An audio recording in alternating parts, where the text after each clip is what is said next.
بسم اللہ الرحمن الرحیم۔ سورہ البقرہ آیت 189 سے 202 تک۔ اے محمد صلی اللہ علیہ وسلم، لوگ تم سے نئے چاند کے بارے میں پوچھتے ہیں کہ وہ گھٹتا بڑھتا کیوں ہے؟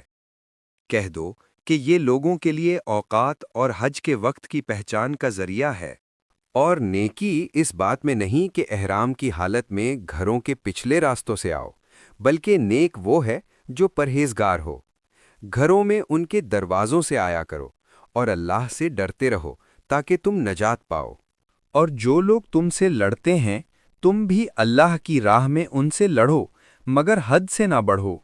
بے شک اللہ حد سے بڑھنے والوں کو پسند نہیں کرتا۔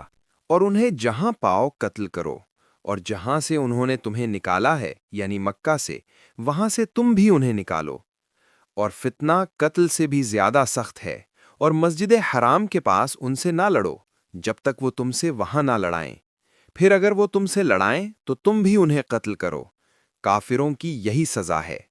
پھر اگر وہ باز آ جائیں تو بے شک اللہ بخشنے والا، رحمت کرنے والا ہے۔ اور ان سے لڑتے رہو جب تک فتنہ ختم نہ ہو جائے اور دین صرف اللہ ہی کا ہو جائے۔ پھر اگر وہ باز آ جائیں تو سوائے ظالموں کے کسی پر زیادتی نہیں ہونی چاہیے۔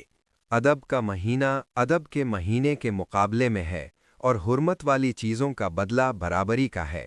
پس اگر کوئی تم پر زیادتی کرے تو تم بھی اس پر اتنی ہی زیادتی کرو جتنی اس نے تم پر کی ہو، اور اللہ سے ڈرتے رہو اور جان لو کہ اللہ پرہیزگاروں کے ساتھ ہے۔ اور اللہ کی راہ میں خرچ کرو اور اپنے آپ کو ہلاکت میں نہ ڈالو، اور بھلائی کرو، بے شک اللہ بھلائی کرنے والوں کو پسند کرتا ہے۔ اور اللہ کے لیے حج اور عمرہ کو مکمل کرو، اور اگر تم روک لیے جاؤ تو جو قربانی میسر ہو وہ کرو، اور جب تک قربانی اپنی جگہ نہ پہنچ جائے سر نہ منڈواؤ۔ اور اگر تم میں سے کوئی بیمار ہو یا اس کے سر میں تکلیف ہو تو بدلے میں روزے رکھے یا صدقہ دے یا قربانی کرے۔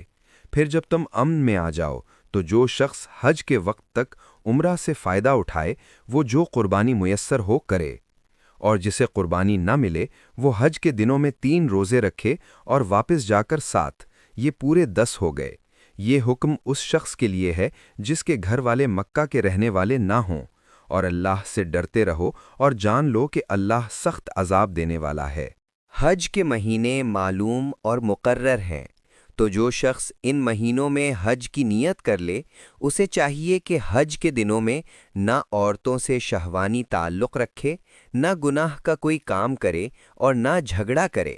اور جو بھی نیکی تم کرو گے اللہ اسے جانتا ہے۔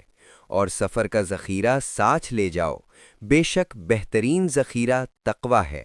اور اے عقل والو، مجھ سے ڈرتے رہو۔ اس میں تم پر کوئی گناہ نہیں کہ تم حج کے دنوں میں اپنے رب سے روزگار تلاش کرو۔